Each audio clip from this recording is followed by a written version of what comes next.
palagi siyang ibinababa at palaging ikinukumpara sa kahit na sino. Ang pinagkukumpara, kadalasan ay sa kung sino ang pinakamagaling na pinsan. Iyon ang naging dahilan kung bakit meron ding nasirang pangarap at samahan. Tinuturing na sanggang dikit ang magpinsan na sina Elena at Lane, kung saan madalas din silang nagiging tampulan ng kumparahan. Lalo na at may mas lamang sa kanila pagdating sa akademikong usapan o maging mga kompetisyon mang sinasalihan nila. Ito rin ang nagdulot ng isang bagay na magbibigay ng lamat sa kanilang relasyon, kung saan ang isa sa kanila ay hindi maiiwasan na kumampi sa itim na kapangyarihan para lamang mapatunayan na siya ang mas higit na magaling kaysa sa isa. Mas hihigitan nga kaya ng salita ng iba ang samahang matagal na nilang pinagsamahan. Mas mananaig nga ba ang itim na kapangyarihan o mas mabibigyan nila ng timbang ang pagiging magpinsan? Wow! Congrats talaga! Sobrang saya ko para sa'yo. Alam naman natin na deserve mo yan eh. O paano ba yan? E di ililibre mo na ako. Yes, of course. Sayang nga, hindi ka nakapasok sa top 5. May kasama sana akong luluwas ng Manila next month. Ano kayang naging problema, no? Maganda at maayos naman ang performance mo. Mas maganda pa nga ang gawa mo kaysa sa akin.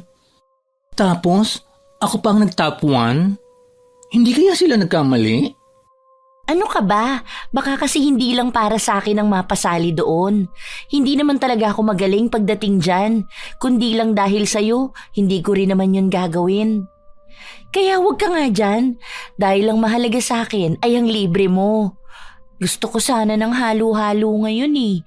Kanina pa ako nagkikrave. Halo-halo special.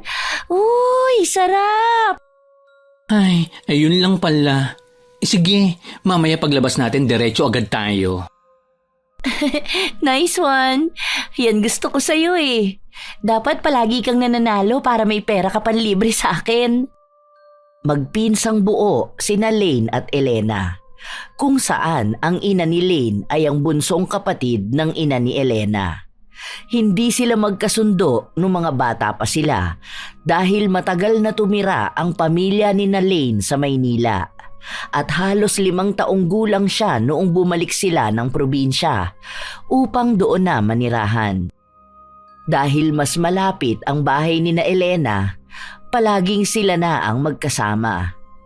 Iisang eskwelahan din ang kanilang pinapasukan. Pareho silang magaling sa kanilang pag-aaral, ngunit halata naman na sa lahat ng bagay ay mas lamang si Lane. Siya ang palaging nakakakuha ng mas maraming papuri.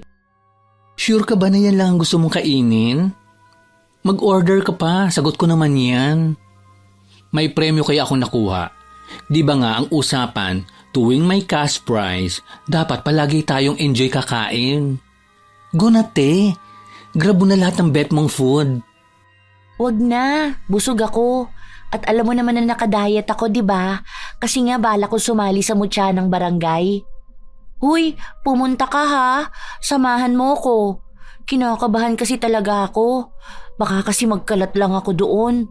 Alam mo naman kapag kinakabahan ako, di ba? Ay, sure. Don't you worry. Ako na ang bahala sa'yo. Hindi kita pababayaan. Ilalaban natin yan. Kunin mo ang corona dahil deserve ng ganda mo ang maging mutya. Salamat talaga ha.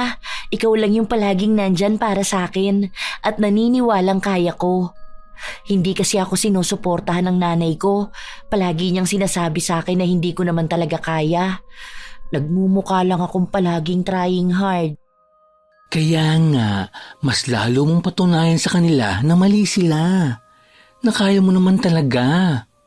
At isa pa girl, ang dami mo na kayang nakuhang awards. Hindi pa ba siya masaya sa'yo? Tignan mo ha, nagpupush kang maging better person. Tapos, nag-aaral ka ng mabuti.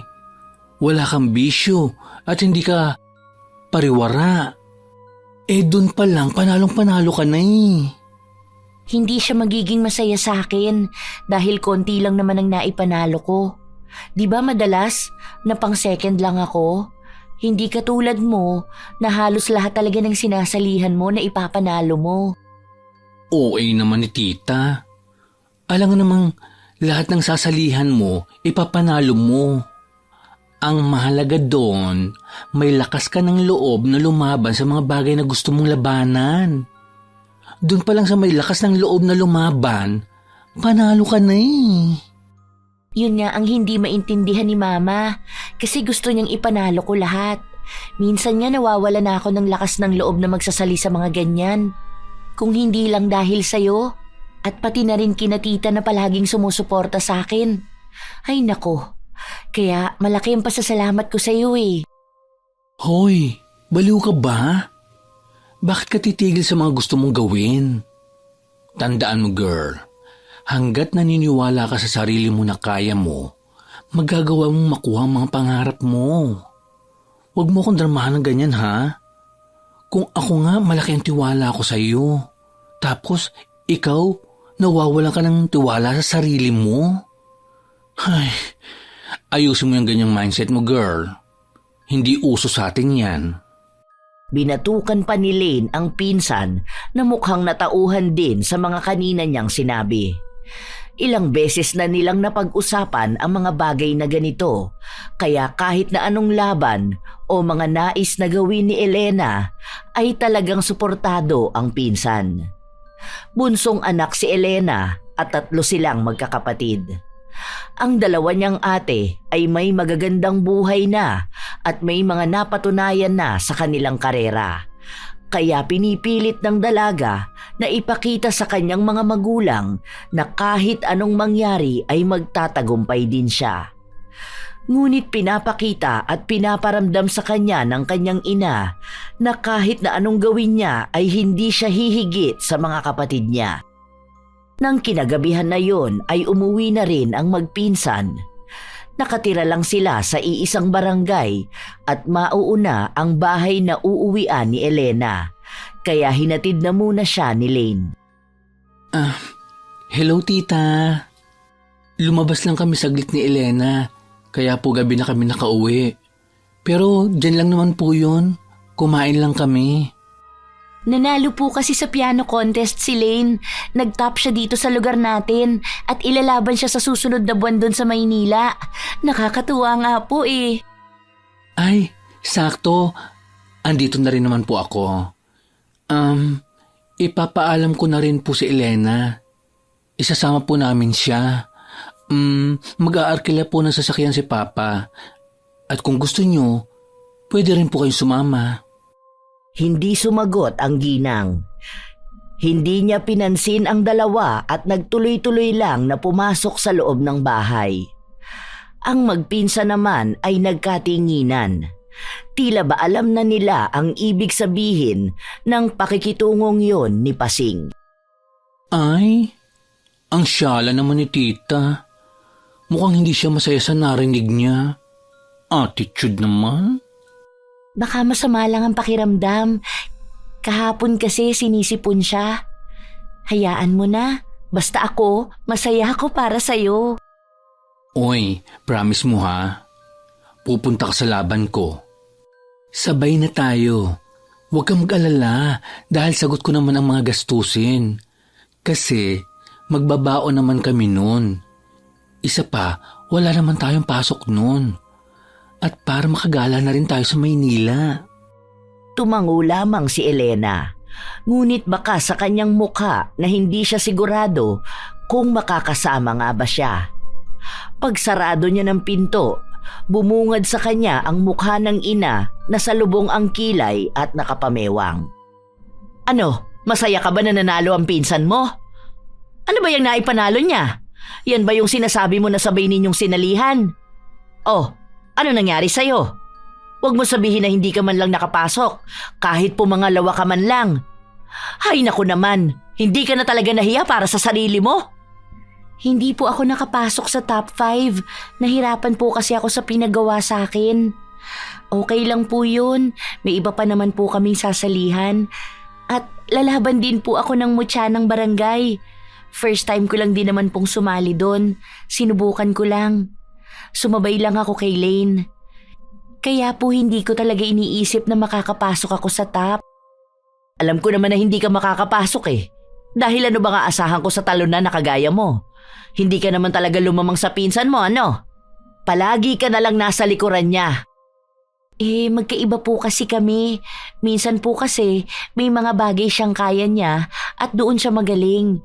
Habang ako naman po ay magaling sa ibang bagay na hindi niya kaya.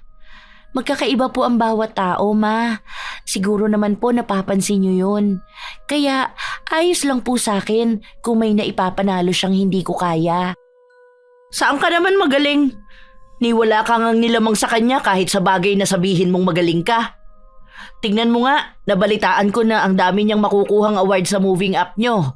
Tapos ikaw, hindi pa sigurado ang iba. Ano ba naman yon, Elena? Mukha bang hindi kami nadidismay ang pamilya mo, ha?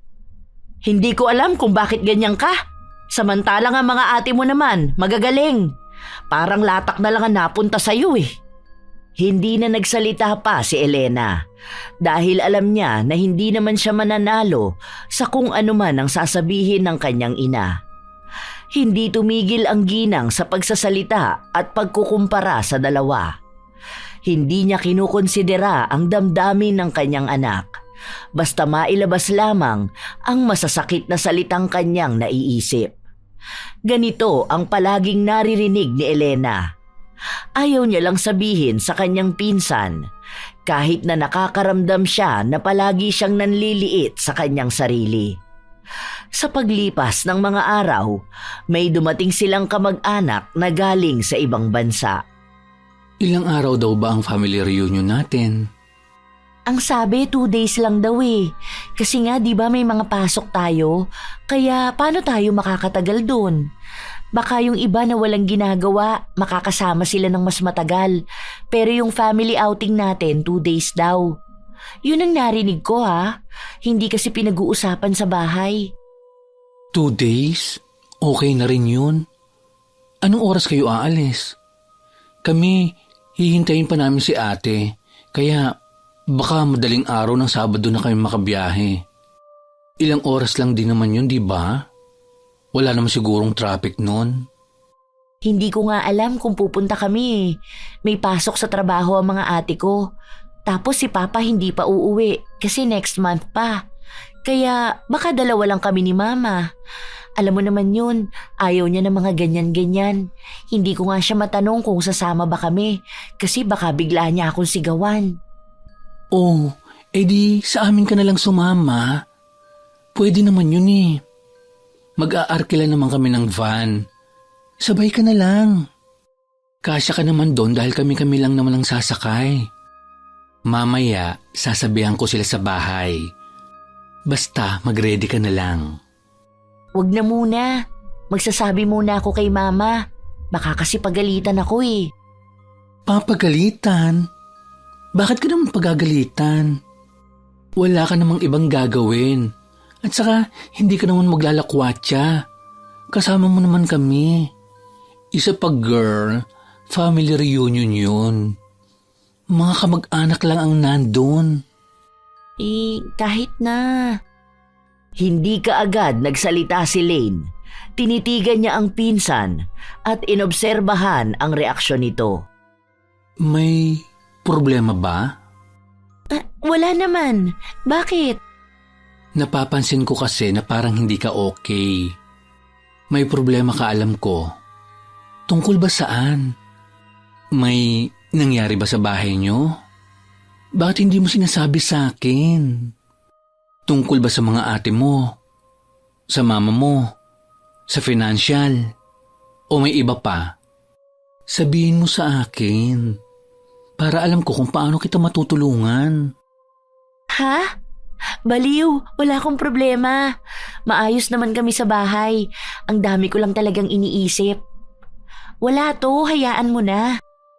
Kinakabahan ka ba para sa mutya ng barangay?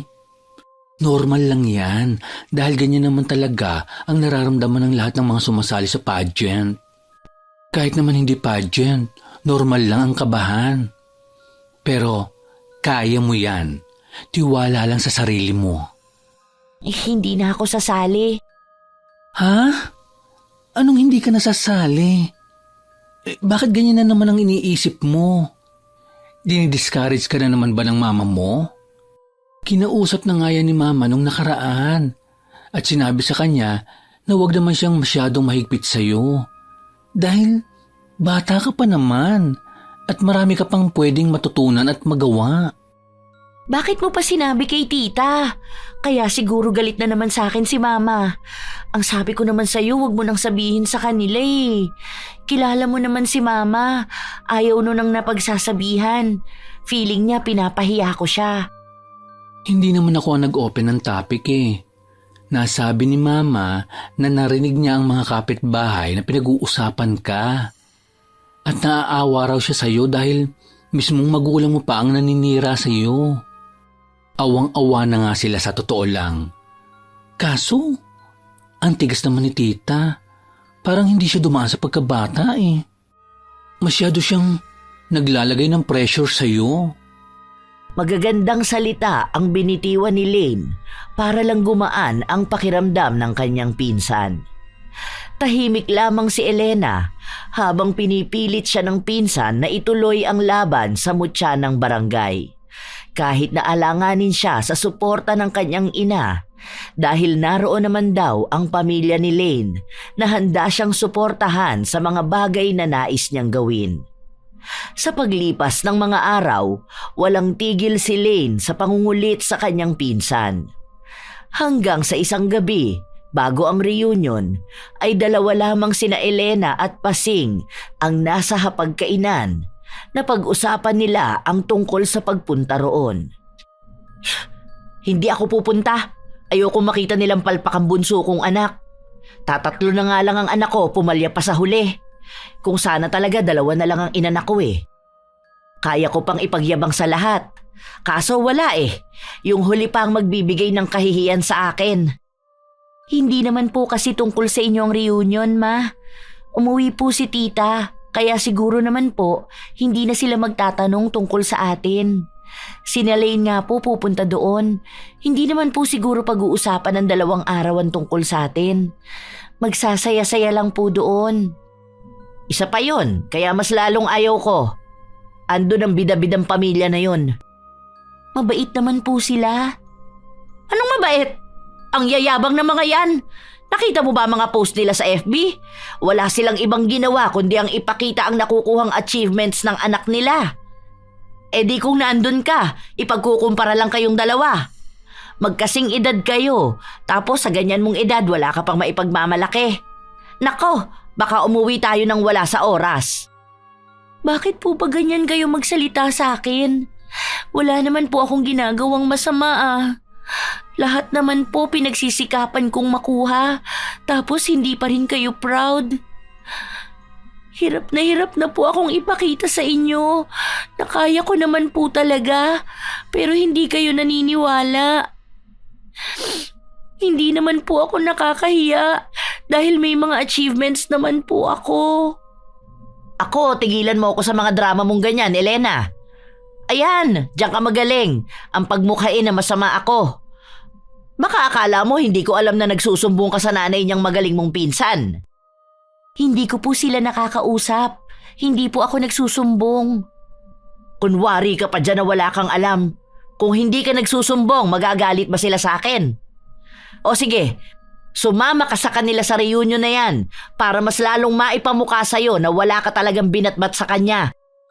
Patutunayan ko po sa inyo na kaya ko rin maging siya at magiging proud din kayo sa akin.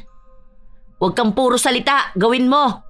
Dahil hanggat hindi ko nakikita, hindi kita paniniwalaan. Dahil kahit na anong gawin mo, hindi ka magiging kasing talino at kasing galing ni Lane. Dahil isa ka lang naman trying hard na sunod-sunuran sa kanya. Nalalasahan ni Elena ang sarili niyang mga luha na siyang humahalo sa kanyang kinakain. Mas ninanamnam niya pa ang pait ng mga salitang lumabas sa bibig ng kanyang ina kaysa sa pagkaing nakahain. Hindi sumama si Elena sa family reunion. Kahit na ilang beses pa siyang tawagan ng kanyang pinsan, ay hindi niya ito sinasagot. Ilang araw na rin ang lumipas, hindi na niya sinasamahan si Lane. Gumagawa siya ng sarili niyang lakad.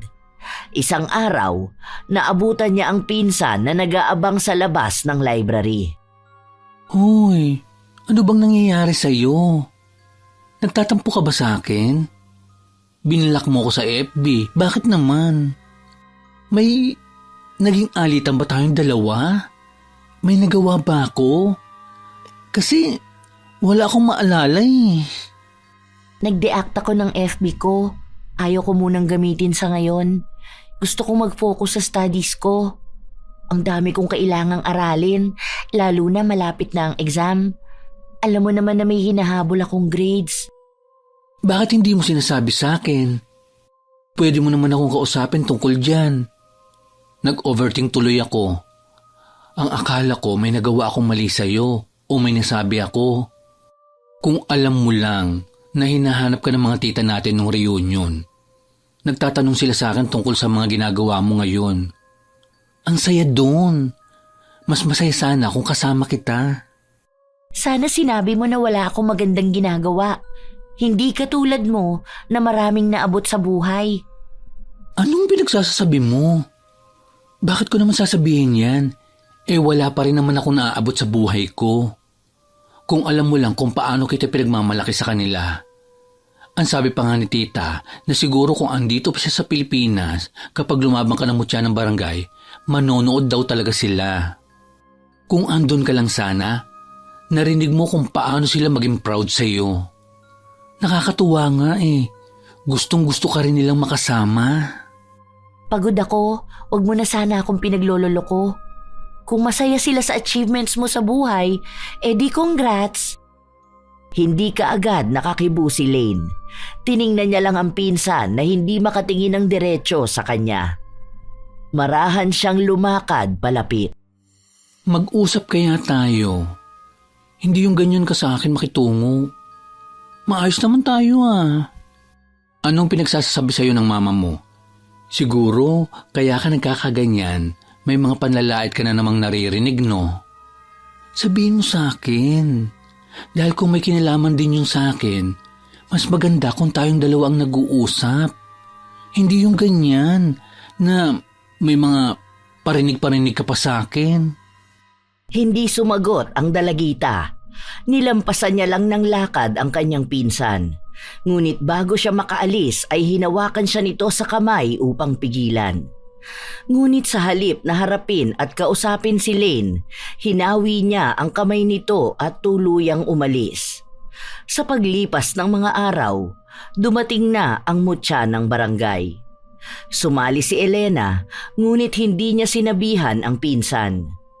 Nalaman na lang ni Lane na sumali siya noong araw na mismo ng pageant. Nang matapos ang paligsahan, pumangalawa lang si Elena. Hindi matanggap ng dalagita na pangalawa lang siya, kaya mas lalo niyang naramdaman na baka nga hindi niya kailanman matutumbasan ang galing ni Lane at maaaring totoo ang sinabi ng kanyang ina na kahit kailan ay hindi siya magiging proud sa kanya. Ano bang mali? Bakit ba hindi ko magawang manalo? Ginawa ko naman ang lahat ah. Bakit hindi ko magawang makuha ang gusto ko? Bakit hindi ko kaya? Ibinigay ko na lahat ng kaya ko. Kulang ba ako? Lugmok ang dalaga na nakatingin sa salamin. Mag-isa na lang siyang nasa likod ng stage at hindi niya nais na umuwi sa kanila at ibalita na pangalawa lang siya sa paligsahan na sinalihan niya. Habang mag-isa siya, biglang bumukas ang pinto at napukaw ang kanyang atensyon. Agad niya rin namang nilingon kung sino yon. Anong ginagawa mo rito? Ano, masaya ka ba na pangalawa lang ako at hindi ko nakuha ang corona? Ha?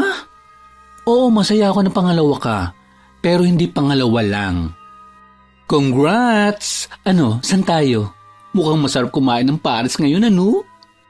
Pwede bang lubayan mo na ako? Huwag mo na ipagdukdukan sa akin na ikaw ang pinakamagaling sa lahat. Napatayo si Elena at nagsisigaw. Kahit na anong pilit ni Lane na pakalmahin siya ay hindi niya nagawa. Umuwi si Elena na bitbit ang nakuha niyang premyo at ang sama ng loob. Pagpasok niya sa bahay ay bumungad ang kanyang ina at ang dalawa niyang ate na magkakasama sa sala at nagkukwentuhan. Bakas ang dismaya sa mukha ng kanyang ina matapos niyang ibalita ang parangal na nakuha niya.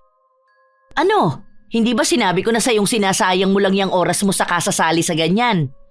Anong napala mo? Napahiya ka lang. Mabuti na lang talaga at hindi ako nanood. Hindi ko kakayanin ng kahihiyan. Hay, andoon pa naman ang mga kabarangay natin. Mamaya may masabi pa sila sa akin.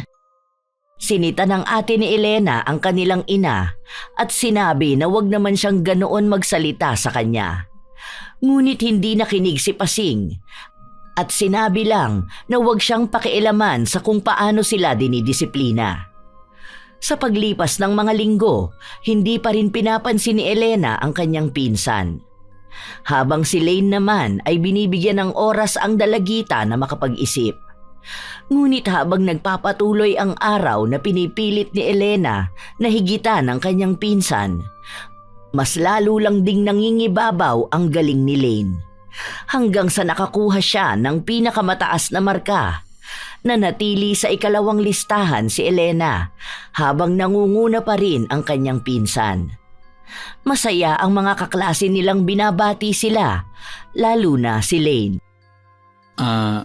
Cass, congrats. Masaya ka, syempre, nanatili ka sa unahan habang ako nagiging anino mo pa rin.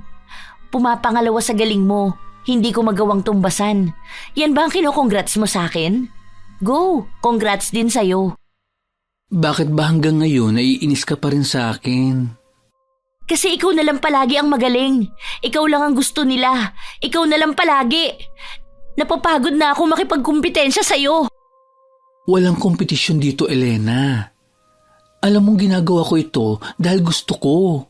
At ito ang kaya ko. Napipressure ka lang dahil sa expectation ng mama mo. Na hindi naman dapat ganun. Tapos ngayon, nakikita mo ako bilang kalaban mo. Ano ka ba? Magpinsan tayo. Magkakampi tayo dapat.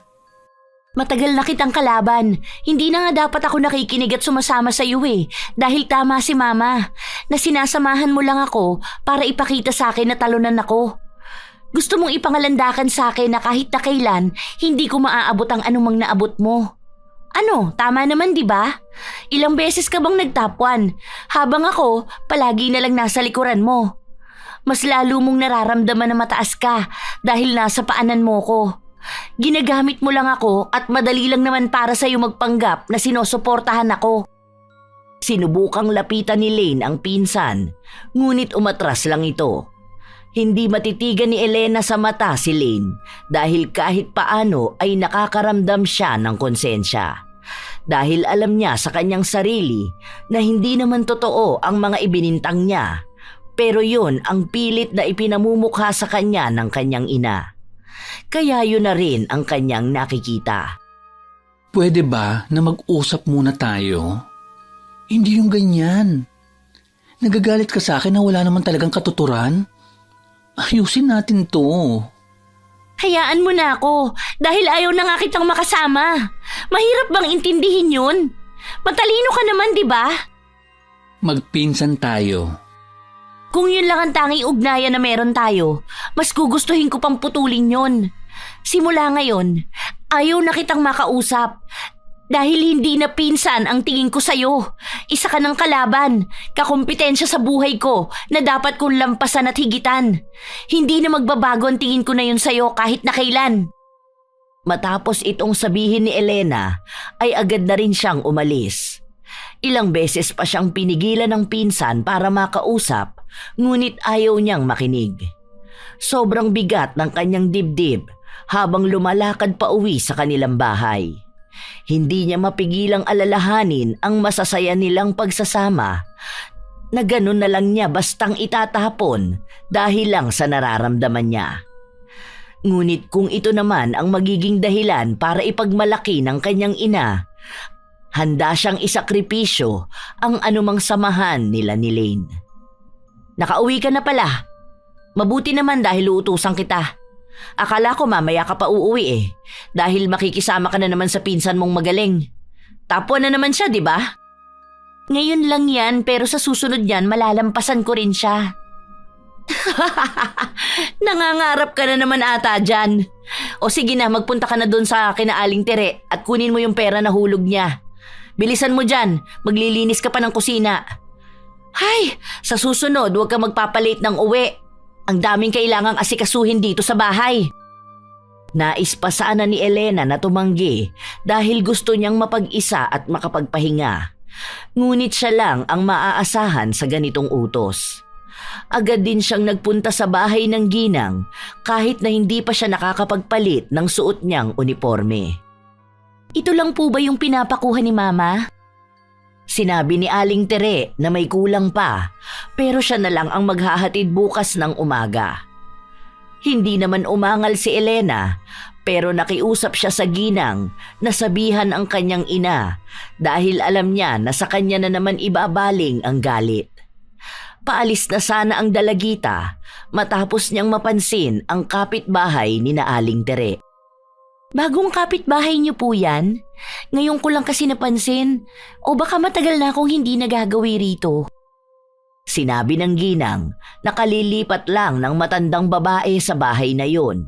Pero binalaan siya na wag na lang siyang lumapit at maging ang kausapin nito ay wag niyang gagawin. Nagtaka si Elena, kaya sa halip na umalis siya at sundin ang bilin ng ginang, pasimple siyang dumaan sa harapan ng bahay ng matandang babae. Sakto na sa pagsilip niya sa pintong may kaunting uwang, nakatingin din sa kanya ang tao sa loob. Oo nga no, medyo weird siyang tingnan. Tapos feeling ko kapag nakatingin ako sa mga mata niya, parang napakalalim niyang tao. Para bang may kung anong kadiliman sa kalooban niya. Pero siguro wala naman to. Masyado lang siguro akong judgmental. Hindi rin naman sinabi ni Aling Tere ang dahilan kung bakit dapat siyang iwasan. Isa pa, ang sadya ko lang naman dito ay ang inuutos sa akin. Makauwi na nga. Baka mamaya hinihintay na ako ni Mama. Tapos papagalitan niya na naman ako at ang dami na naman niyang sasabihin sa akin. Ay sigurado ang una na namang bubungad tungkol sa pinsan ko. Nakakasawa na rin sa totoo lang, pero wala naman akong magagawa. Nagpatuloy ng maglakad ang dalagita pa uwi sa kanilang bahay. Pagka-uwi niya, naabutan niya ang isa niyang kapatid na nag-aayos ng mga gamit nito. Mukhang may pupuntahan itong malayo dahil 2 malaking maleta ang bitbit niya. Aalis ka ba ate? San ka naman pupunta? Sinabi sa kanya ng kanyang kapatid. Nalilipat na ito ng bahay dahil mangungupahan na siya malapit sa kanyang trabaho. Nahihirapan daw kasi siya sa pabalik-balik na pagbabiyahe niya. Ang ibig sabihin lamang nito ay tanging 2 na lamang sila ng kanyang ina ang maiiwan sa kanilang bahay. Hindi mawari ni Elena kung matutuwa ba siya o hindi. Dahil marahil ay nangingibabaw sa kanya ang takot. Dahil isa na naman ito sa sasabihin ng kanyang ina na nagawa ng kanyang kapatid. Dahil ipapamuka na naman sa kanya na wala siyang mararating, hindi katulad ng kanyang mga ate. Naghabilin sa kanya ang kanyang kapatid at sinabi na kapag nagkaroon ng problema ay tawagan lamang siya. Sinabi rin sa kanya na galingan niya sa pag-aaral at magpakasaya lang sa mga bagay na ginagawa niya. Huwag niyang masyadong bigyan ng pressure ang sarili. Sinabi rin sa kanya ng kanyang ate na proud siya sa kanyang mga tagumpay. Dahil lahat naman daw sila ay dumaan sa pagkabata at sa ganoong klase ng edad. Hindi pa naman daw huli ang lahat dahil masyado pa siyang bata kung iniisip niya na parang nauubusan na siya ng oras para ipakita sa lahat na kaya talaga niyang magtagumpay sa buhay. Darating din daw ang panahon na magiging proud sa kanya ang kanilang ina. Pero dapat ay mas unahin niyang maging proud siya sa kanyang ginagawa. Salamat ate. Mag-iingat ka rin palagi. Hihintayin ko ang araw na maipagmamalaki rin ako ni Mama. Hindi ako mawawala ng pag-asa dahil alam kong malapit na yung mangyari. Kinabukasan, maagang pumasok si Elena sa kanilang paaralan. Normal na araw, ngunit mas lalong lumalalim ang galit na nararamdaman niya kay Lane. Alam mo, konting-konti na lang malalampasan na kita. Tingnan mo nga yung grades natin, hindi naman nakakalayo. Kaya alam ko na isang araw, ako na ang magiging mas lamang. Kailangan ko lang ng konting oras. Magiging sobrang saya mo na ba kapag natalo mo na ako sa paligsahan na hindi dapat? Wala naman atang premyo. Pero gigil na gigil kang masyadong lumaban. Girl, talagang seryoso ka na sa ginagawa mo? Oo, ako na ang magiging pinakamasayang tao sa buong mundo kapag nangyaring maging mas lamang ako sa'yo. Anong premyo? Magiging proud na sa akin si Mama. Tapos ikaw, mararanasan mo na rin yung mga pinagsasasabi sa akin. Kapag nangyari yun, saka mo sabihin sa akin na naiintindihan mo ko. Hindi yung ngayon na mahal ka pa ng lahat dahil magaling ka sa paningin nila. Hintayin mong may maging mas magaling sa'yo. Te, kahit naman ikaw ang mag-top 1 o makuha mo ang mga awards na meron ako, wala naman magiging problema sa akin yun. Lalo na sa pamilya ko. Kung alam mo lang kung paano din sila magiging masaya para sa iyo. Ikaw lang naman ang nag-iisip ng ganito. Paano nalalaso ng mama mo ang utak mo? Wow! Ang galing mo talaga magpaka-plastic, ano? Dalang-dala mo ako sa mga support na yan nun eh. Hindi mo na ako mauuto sa ganyan. Dahil kitang-kita ko naman na natatakot kang malamangan kita. Bakit ba paulit-ulit kang sinasabi na plastic ako? Okay. Sige, kung gusto mong makipagpaligsahan ng galing sa akin, then go. Kung yan ang sa tingin mo makapagpapasaya sa'yo, tara, maglaban tayo. Para mapanatag ka na at hindi yung paulit-ulit mo kung ginaganito. See? Lumabas din sa sarili mong bibig na gusto mo talaga ako maging kakompetensya. Alam ko na. Kaya siguro nakipag-close ka sa akin noon para lang masira ang kakayahan na meron ako, no? Ang talento ko, gusto mong nakawin para mas manguna ka at ikaw ang manalo. Hindi mo na kailangan aminin dahil halata naman talaga. Hindi na kumibo pa si Lane dahil alam niya na kahit ano namang sabihin niya ay mauuwi lamang ito sa gulo. Sarado ang kaisipan ni Elena pagdating sa mga ganitong klasing usapan. Dahil simula nang tingnan niya bilang kalaban ang pinsan, doon na rin tila ba natapos ang malalim nilang ugnayan. Nais man ni Lane na ipaliwanag sa pinsan kung ano ba ang naging malaking epekto sa kanya ng mga sinasabi ng kanyang ina, lalo na kapag pinagkukumpara sila. Ngunit mismong si Elena na ang tumatanggi sa katotohanan. Gusto ni Lane na si Elena ang makatuklas ng malaking pagbabago sa kanyang ugali simula nang tingnan niya ang pinsan bilang mahigpit niyang karibal sa tagumpay at papuri ng mga tao. Nang kinahapunan na yon, sinabi ng kanilang guro na sa susunod na buwan na nila ilalabas ang anunsyo kung sino sa kanila ang tatanggap ng may pinakamataas na parangal. Pero kahit hindi pa man banggitin kung sino yun, alam na nila na si Lane yun. Lalo na simula pa noong unang araw ng kanilang klase, namamayagpag na ang talino at galing ni Lane. Ilang beses na rin niyang binigyan ng karangalan ng kanilang seksyon dahil sa mga kompetisyon na pinapanalo niya. Naririnig ni Elena ang usap-usapan sa loob ng silid-aralan, kaya hindi niya maiwasang mapataas ang kilay. Sus, puro pangalan niya lang naman ang mga binabanggit ninyo. Andito pa naman ako. Nakalimutan na yata nila na konti lang ang lamang ni Lane sa akin. Pero alam naman nilang lahat na kaya ko naman siyang habulin, lalo na ngayon na ang tataas na mga score na nakukuha ko sa exam. Kaya hindi malabo na sa akin mapunta ang may pinakamataas na parangal. Well, hayaan ko na lang silang magulat sa magiging announcement ni Ma'am sa susunod na buwan. Magkagulatan na lang talaga sa resulta. Napapadalas na ang pag-iisa ni Elena. Dahil simula pa lang naman noon, ang pinsan na niya ang kanyang tanging kaibigan. Kaya ngayon na hindi na sila nag-uusap, wala na rin siyang nakakasamang iba. Hindi naman maikakaila na mas maraming naging kaibigan sa kanya si Lane, at hanggang ngayon, ang mga yun ay patuloy pa ring lumalapit sa kanyang pinsan. Kinabukasan, walang pasok sa eskwela. Dumalo sa isang binyagan ang mag-ina, kung saan doon din nila nakita ang pamilya ni Lane. Ang iba sa mga bisita ay kanilang mga kamag-anak. Napapansin ni Elena na tumitingin sa kanya ang pinsan kahit na marami siyang kasama sa isang lamesa. Nangungusap ang mga mata ni Lane na para bang gusto siyang lapitan at kausapin. Pero tanging si Elena na rin ang nagbibigay ng hudyat na ayaw niyang makausap si Lane. Ito pala ang bunso kong anak, si Elena. Naalala mo nung bagong panganak ako nagpunta ka sa bahay?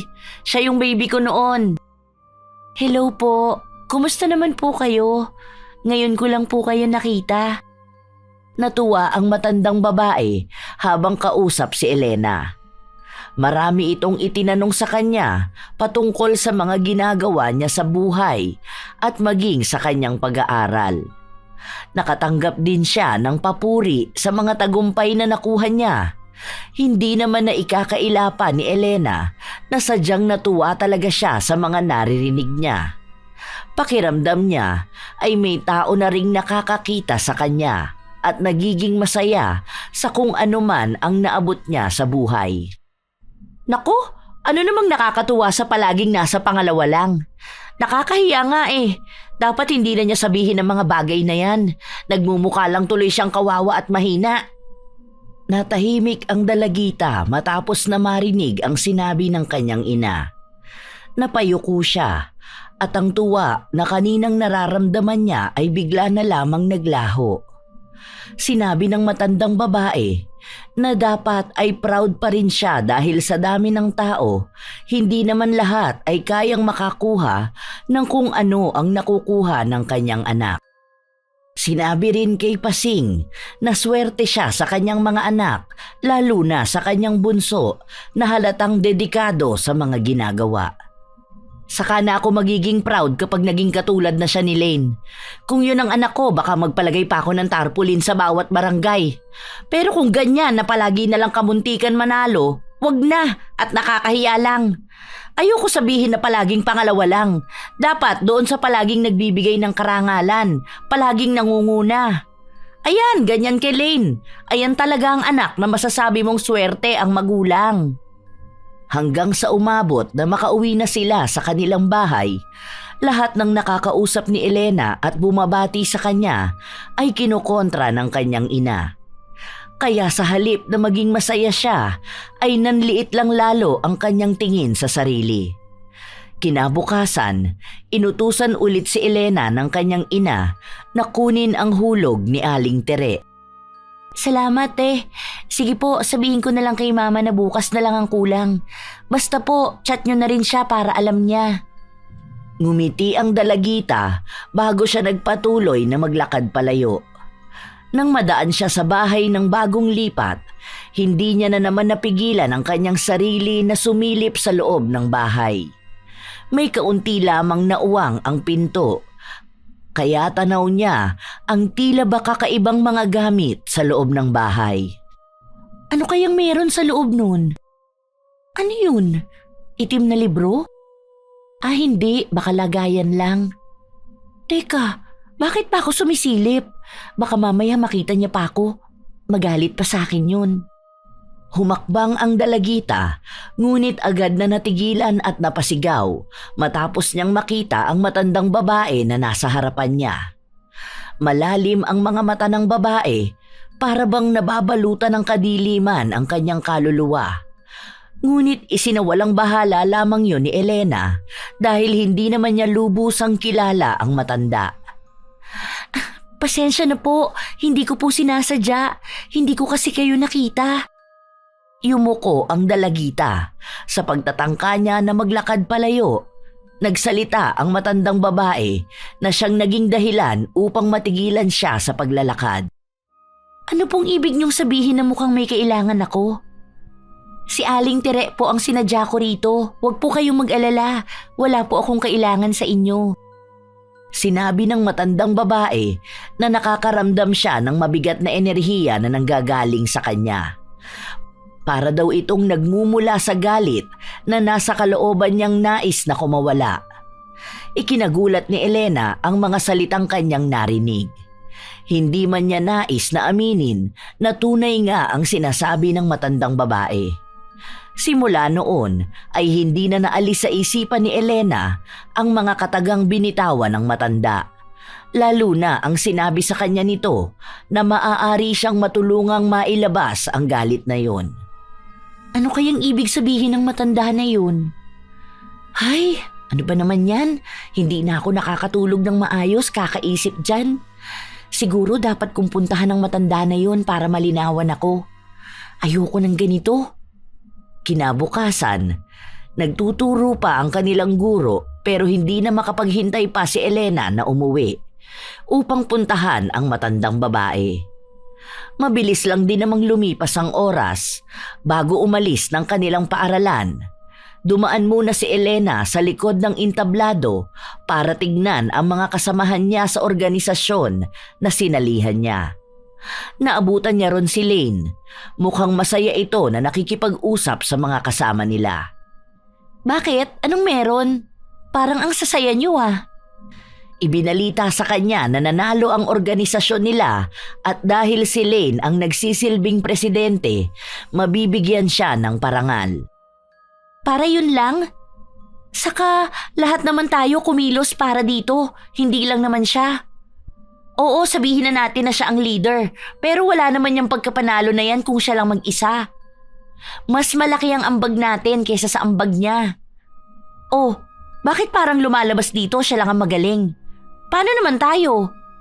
Anong papel natin dito? Tagabuhat sa kanya? Wow, nasanay naman yata masyado. Tapos ang spotlight sa kanya lang? Hindi naman yun ang punto ko, Elena. Isa pa, alam naman nating lahat na malaki ang sinakripisyo ko para lang maging mas maingay ang organisasyon natin sa buong campus. At ngayon lalaban na tayo sa district competition. Hindi ko rin naman kayo naaalisan ng credits ha. Palagi naman kasamang pangalan nyo. Kaya kung may personal kang galit sa akin, ilabas mo itong organisasyon natin. Kunwari ka pa. Ginagamit mo lang naman ang pangalan ng organization para sa pansarili mong interes. Tingnan mo, nagmumukha ka na namang magaling niyan dahil sa tulong ng ibang tao. Buhat na buhat ka ng lahat ano? Katulad sa akin, hindi mo naman makukuha yung mga awards mo kung hindi mo ako dinidistract para bumaba ang grades ko. Naku, kawawa talaga sa'yo mga tao. Ang galing mo magpanggap na mabait. Ang husay, grabe. Palakpakan natin yan. Anong pinagsasabi mo? Never ako nang gamit ng ibang tao. Isa pa, tinutulungan mo ko at tinutulungan din kita. Hindi ko naman kasalanan na nananalo ko sa mga sinasalihan ko. Alam mo, ayokong lumalapat tong away nating dalawa. Panay ka pagpaparinig sa akin. Ako na nga ang nakikipag-ayos sa'yo, ang taas pa rin ng pride mo. Talagang gusto mo na magtalo tayo sa harap ng ibang tao? Never ka nang gamit ng tao? Kaya pala pinakiusapan mo ko noon na wag na akong lumaban sa poster making. Para ano? Para lang ikaw ang manalo. Noon mauuto mo pa ako. Pero ngayon na aware na ako sa mga ginagawa mo, gusto ko na rin magbigay ng warning sa iba. Isa pa, hindi na tayo magbabati pa dahil ayoko sa ugali mo. Kung pwede lang putulin na rin ang pagiging magkamag-anak natin eh. Mama mo ang kausapin mo, wag ako. Dahil alam kong nagkakaganyan ka dahil napapressure ka sa kanya. Kaya please lang, wag mo sa akin ibunto ng lahat ng galit mo. Hindi naman tayo dapat nag-aaway eh. Pero masyado mong dinadamdam na pinagkukumpara tayo na ang dapat mag-take ng accountability nito ay ang mama mo na siyang gumagawa ng ikasasama ng loob mo. Walang kinalaman si mama rito. Hay, makaalis na nga.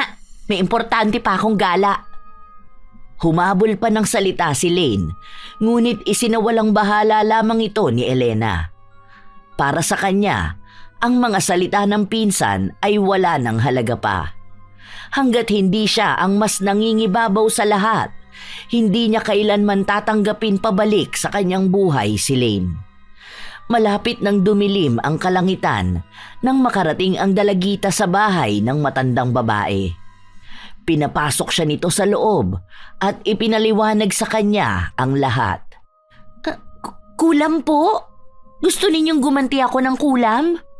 Hindi ko po sigurado kung kaya ko ba tong sinasabi nyo kasi natatakot din ako sa mangyayari. Sinigurado ng matandang babae na wala namang mangyayari sa kanya kung sakali man na gawin niya yon. Ang pangkukulam lang daw kasi ang magiging mas mabilis na paraan para makabawi sa galit na nararamdaman niya. Meron bang kulam na hindi siya mamamatay o kaya magkakaroon ng sakit na malubha? Kahit galit ako sa kanya, feeling ko hindi ko kayang makita na magkasakit siya dahil sa akin. Ang gusto ko lang, maging mas magaling sa kanya at maipakita sa nanay ko na kaya ko para maging proud siya sa akin. Sinabi ng mangkukulam na pwede yon. Sinimulan nila ang ritual dahil may mga gamit si Elena na nag-uugnay sa kanyang pinsan. Yon ang ibinigay niya. Habang pinapanood niya kung paano isagawa ang ritual, nagtataasan ang kanyang mga balahibo. May mga salitang binabanggit ang matanda na kahit hindi niya maunawaan ay natatakot siya. Matapos ang ritual, umuwi na rin kaagad si Elena. Naabutan niya ang kanyang ina na naglilikom ng mga damit. Mabuti naman umuwi ka na. Ano, saan ka galing? Baka naglalandi ka na ha? At mabuntis ka dyan ng kung sino-sino lang. Talagang gusto mo maging pariwara ang buhay mo, ano? Walang-wala ka talaga sa pinsan mo. Bahay at school lang ang pinupuntahan. Matalino, masipag, at halatang swerte ang magulang. Wala namang problema na bakla siya, pero mas matalino pa siya kaysa sayo. Hay, bakit ba nagkaanak pa ako ng katulad mo? Sana talaga tinuloy ko na lang ang pagpapalaglag sa'yo nun eh. Hindi sana ako disappointed ngayon. May pinuntahan lang po ako. Hindi naman po ako lumalandi. Aba, siguraduhin mo lang. Ayoko makabalita na magiging disgrasyada ka. Bigyan mo naman ng kahihiyan ng pamilya na ito kahit na minsan. Wala ka na ngang ipinagmamalaki sa pag-aaral mo. Magiging pasakit ka pa sa pamilyang ito. Hindi na nakapagsalita pa si Elena nang pumasok na sa loob ng kwarto ang kanyang ina. Magiging proud ka rin sa akin. Malapit na. Maipapakita ko rin sa lahat na hindi ako kahihiyan sa pamilyang ito, na kaya kong higitan ang kayang gawin ni Lane. Kinabukasan, maagang pumasok si Elena upang magpunta sa silid-aklatan. Saglit lang siya nagtungo roon upang magbasa-basa at sa pagbalik niya sa kanyang silid-aralan, napansin niya na wala pa si Lane. Hanggang sa dumating na ang kanilang guro, wala pa rin ang kanyang pinsan. Bibihira itong mangyari dahil hindi naman nahuhuli ng pasok si Lane. Ano kayang nangyari sa kanya? Tumalab na kaya ang kulam? Pero bakit hindi siya pumasok? Hindi naman sakit ang kulam na pinagawa ko sa kanya. Teka, bakit pa ako nag-aalala sa kanya? Wala naman akong pakialam kung ano man ang mangyari sa bakla na yun. Sa ikatlong klase pumasok si Lane. Halata sa itsura niya na parang pagod na pagod siya. Kaya nagtanong ang isa nilang kaklase. Hindi ko alam kung anong nangyayari. Basta, 4 na beses akong lumagpas. Hindi ko nga matandaan kung saan ako bababa. Mabuti na nga lang, may tumulong sa akin na maghatid dito. Anong klase na ba natin? Last na to, diba? Bakit naman hindi mo matatandaan ang araw-araw mong pinapasukan? Imposible naman yata yun. Hindi ko nga alam. Basta, natatandaan ko kung saan ako bababa. Pero kapag nakikita ko na ang daan, hindi ko na alam kung aling doon. Basta magulo. Hindi na kumibo pa si Elena. Nagkaroon sila ng aktibidad sa klase na yun. Para sa dalagita, madali lang yun sagutan kaya siya ang unang nagpasa ng papel. Pagbalik niya sa upuan, napansin niya ang pinsan na hinihilot ang kanyang sentido at halatang hirap na hirap siyang sagutan ang aktibidad. Bakit ba wala akong maalala dito? Wala akong maisagot. Ano bang nangyayari sa akin? Wala kang maalala? Ang dali lang yan ah. Imposible naman na hindi mo alam yan, di ba? Ikaw ang pinakamatalino sa klase.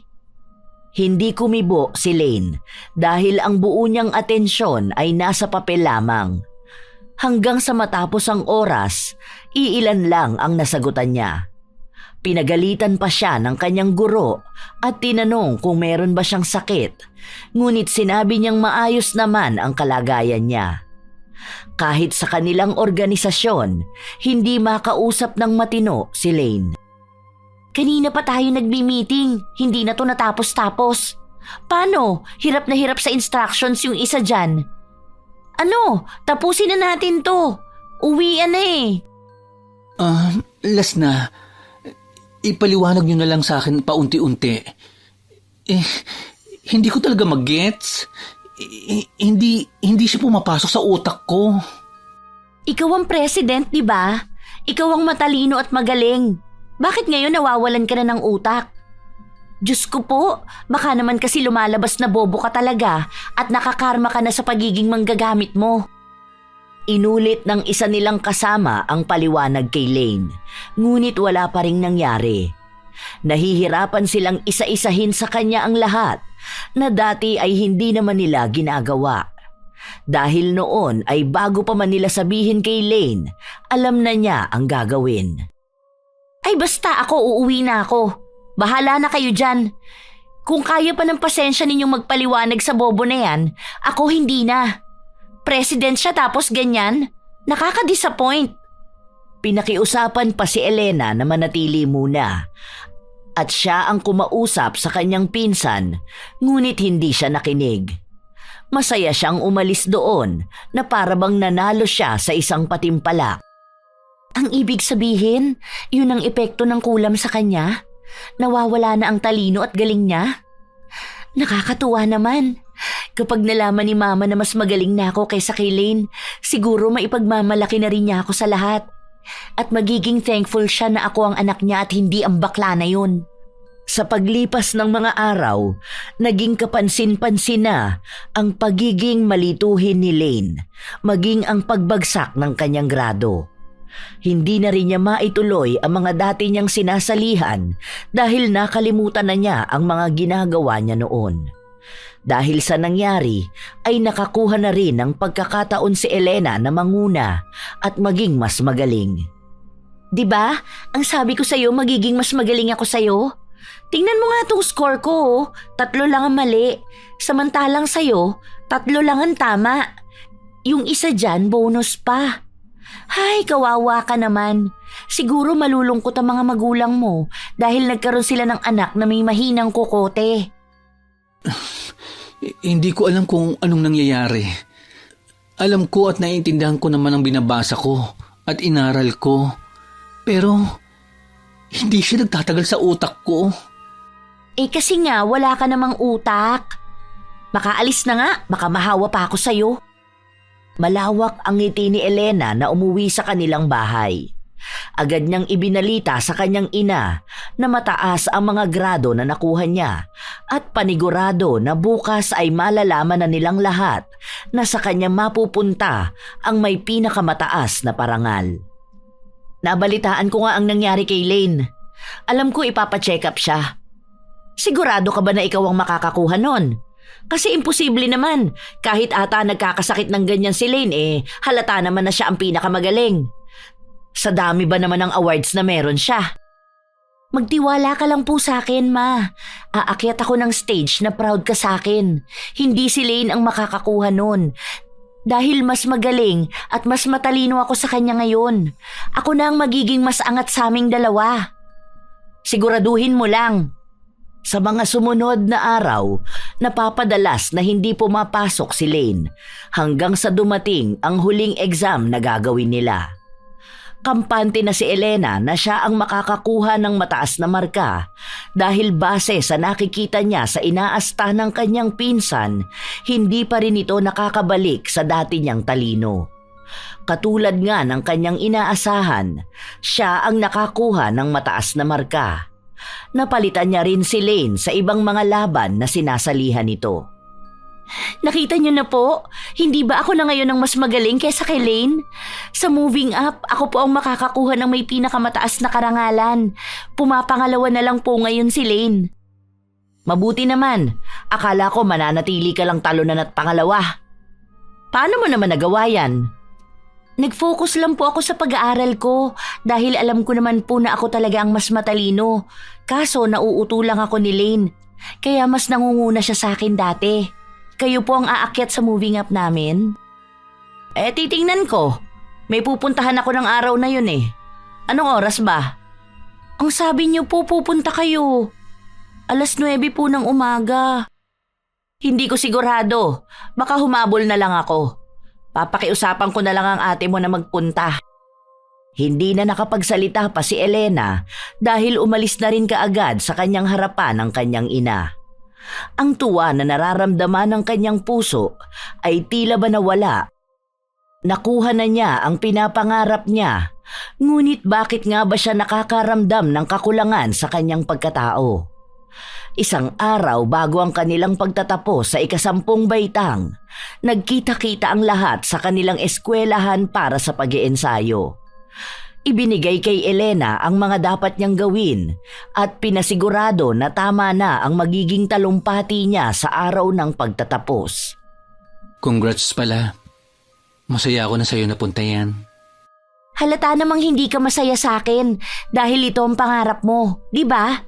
Kaya iniisip mo na sa'yo talaga ito mapupunta. Kaso wala eh. Lumalabas na ngayon na may kakulangan ka talaga sa talino. Ang laki ng agwat ng average ko sa'yo. Wala namang problema sa akin na sa'yo napunta yan. Hindi ko lang talaga alam kung anong nangyayari sa akin. Palagi ako nalilito at pakiramdam ko nawawalan ako ng utak kapag dating sa mga bagay na dati ko namang ginagawa. Dahil hindi ka talaga magaling. Nagmamadaling umalis ang dalagita. Pag-uwi niya, inasikaso niya kaagad ang mga gamit niya at ang damit na susuotin para kinabukasan. Bukas ng umaga nandito ang ate mo, siya na ang aakyat sa'yo. Baka sumunod na lang ako doon, kundi man umuwi na kaagad kayo. Baka kung san-san pa kayo magpunta at kumain, magtipid kayo ng pera. Hindi na po ba talaga maisasantabi muna pansamantala ang ginagawa nyo? Kahit na saglit lang po. Hindi naman po aabuti ng maghapon ang moving up namin. Para po marinig nyo ang speech ko, kasi para po talaga sa inyo yun. Bakit kailangan ko pang marinig? Dahil inaalay ko po sa inyo ang awards na nakuha ko. Kasi ito po ang pangarap nyo para sa akin. At dahil nakuha ko na po ito, siguro naman po magiging proud kayo kapag nakita nyo kung nagsasalita sa harapan. Hindi ko yan pangarap para sa'yo. Dapat lang na makuha mo yan. Yan na nga lang ang kaya mong maipagmalaki eh. Bakit po ba ayaw niyong tanggapin ang mga achievements ko? Bakit po si Lane, kahit na gano'n na ang nangyari sa kanya, proud pa rin ang mga magulang niya? Kahit na inaasahan nila na sa kanya mapupunta ang parangal na ito, hindi ko man lang nakitaan na na-disappoint sila. Ginagawa ko naman po ang lahat para maging masaya kayo. Ano pa po ba ang kulang? Ano pa po ang kailangan kong patunayan sa inyo? Naging mas magaling na ako kay Lane. Hindi na niya ako kailanman matutumbasan. Hindi pa po ba yun sapat para maipagmalaki ako? Ano ba yung drama mo, Elena? Hindi ikaw si Lane, kaya bakit magiging proud sa'yo mga tao? Tigilan mo nga yung pagiging OA mo.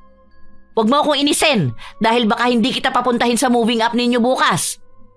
Hindi na napigilan ng dalagita na maiyak. Nang buong magdamag na yon ay hindi siya gaanong nakatulog. Kinabukasan, nagising siya na wala ang kanyang ina. Ang dalawa niyang ate ang naroon. Napansin din ang pamamaga ng kanyang mga mata Ang tangi niyang dinahilan ay naiyak siya kagabi dahil sa sobrang tuwa. Hindi niya inamin ang tunay na nangyari. Habang nagpapatuloy ang araw, naghihintay pa rin si Elena at nagbabaka sakali na makita ang kanyang ina. Ngunit kahit na anino nito ay hindi niya natanaw. Natapos na ang kanyang talumpati sa harapan at maging ang selebrasyon ng kanilang pagtatapos. Kulang ang naging araw niya. Hindi siya masaya kahit na lahat ng tao sa paligid niya ay binabati siya. Nakatayo lang si Elena habang pinagmamasdan ang mga katulad niyang nagtapos ng ika-10 baitang. Lahat sila ay may kasamang mga magulang at masasaya, kahit na karamihan sa kanila ay walang nakuhang parangal. Bakit sila masaya? Bakit ako, kahit na nakuha ko naman na ang pangarap ko, hindi ko magawang makaramdam ng tunay na saya? May mali ba sa akin? Nakikita ko si Lane, kahit na halos bumagsak na siya, masaya pa rin siya kasama ang mga magulang niya. Proud na proud sila sa kanya. Habang nakatulala si Elena sa ginagawa ng kanyang pinsan, nabaling naman ang tingin nito sa kanyang pwesto. Ngunit agad niya rin itong iniwasan ng tingin, kaya hindi niya napansin na lumapit na sa kanya si Lane. Congrats uli ah. Ang ganda ng speech mo. Ikaw ang gumawa nun? Parang poetic style. Sabi ko na nga ba magaling ka talaga sa paggawa ng mga tula. Kaya dapat, yan ang pagtuunan mo ng pansin sa susunod. Magaling ka naman sa ibang bagay, pero alam ko na mas magsashine ka sa paggawa ng mga tula. Huwag ka na magpaka-plastic. Hindi ako nagpapakitang tao. Totoo ang mga sinasabi ko sa iyo. Kahit naman hindi na tayo palagi magkasama at nag-uusap, proud pa rin ako sa iyo. Hindi na rin iisang eskulang papasukan natin ng grade 11 at 12. Pero alam ko naman na kaya mo roon. Ako kasi, hindi muna ako mag-aaral nitong taon na ito. Dahil hindi ako nakapasa sa entrance exam. Baka kailangan ko muna magpahinga. Naghahanap na rin kami ng doktor na makakatulong sa akin para makabalik sa dati ang pag-iisip ko. Basta, go ka lang kung saan ka magiging masaya ha. Matalino ka, kaya dapat maging masaya ka. Hindi kumibo si Elena. Nakakaramdam na siya ng konsensya. Hindi niya alam kung paano niya aaminin ang ginawa niya, lalo na ngayong malaki na ang nagiging epekto sa kanyang pinsan. Habang nag-uusap sila, napagtanto niya ang ilang mga bagay.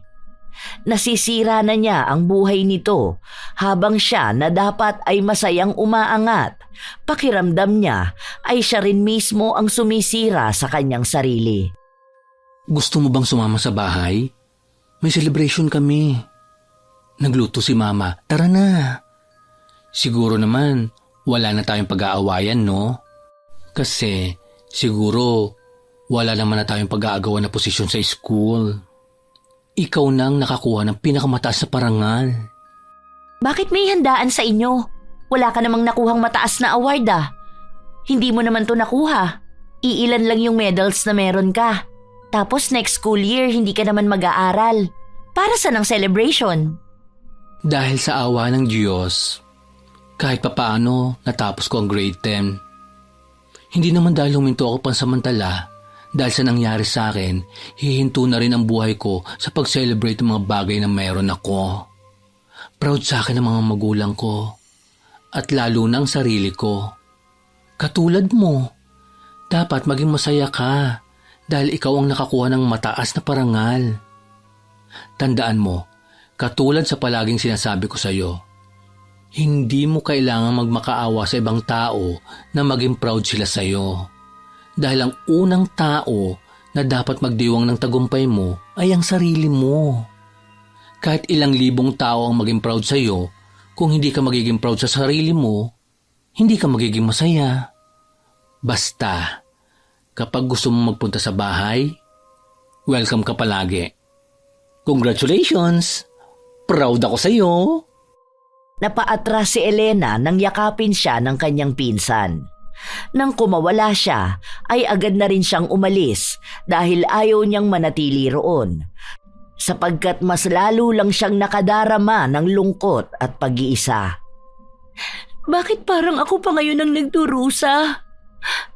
Gumawa ako ng masama sa pinsan ko na tanging nakakaintindi sa akin para lang maipakita sa lahat na mas magaling ako sa kanya. Tama nga siya. Hindi ibang tao ang magiging malaking kalaban ko, kundi ang sarili ko. Nasa isang sulok lamang ang dalagita, mag-isa at umiiyak. Patuloy niyang iniisip ang nangyari kay Lane. Sinisisi niya ang kanyang sarili dahil mas inuna niya pa ang pansariling kagustuhan kaysa ang pakinggan ang sinasabi ng pinsan. Hindi na siya nag-aksaya pa ng oras na puntahan ang matandang babae para bawiin ang sumpa na ipinataw nila kay Lane. Sinabi sa kanya ng matanda na sa oras na tanggalin nila yon, babalik ang katalinuhan ni Lane at magiging malaking hadlang yon sa kanya. Wala na akong pakialam dahil hindi ko rin naman maatim na maging masaya kung palagi na lang akong maiinis sa mga taong mas magaling sa akin. Hindi man si Lane, may ibang taong mas aangat kaysa sa akin. Hindi ako magiging mas magaling kahit kanino dahil kahit na anong galing ko, may taong mas angat sa akin. At kahit naman anong gawin ko, ikukumpara pa rin ako ng nanay ko sa kanila. Kaya bakit ko pahihirapan ng taong naniniwala sa akin? Hindi na muli pang nagtanong ang mangkukulam. Gumawa na siya ng ritual upang alisin ang sumpa na ipinataw niya kay Lane. Ngunit sinabi ng matanda na hindi ganon kabilis babalik ang talino ni Lane. Kailangan nilang maghintay ng ilang buwan pa. Simula rin ng araw na yon, nagbago na ang pakikitungo ni Elena sa kanyang pinsan. Nais niyang maibalik ang samahan na sinira ng pagnanais niyang maging mas angat. Ha? Bakit dala mo yung medal mo? Ano naman ang gagawin mo dyan? Tapos na ang moving up natin. Hindi ito para sa akin. Para sa iyo to. Ha? Sa akin? Ano namang award yan? Award mo bilang isang mabait na pinsan, matalino, talented at supportive. Sa'yo naman talaga dapat to. Hindi ko to dapat pinilit na kunin sa'yo. Sorry ha. Isinabit ni Elena ang medal sa leeg ng kanyang pinsan. Nasa itaas sila ng bundok na madalas nilang inaakyat dahil malapit lang sa kanilang lugar.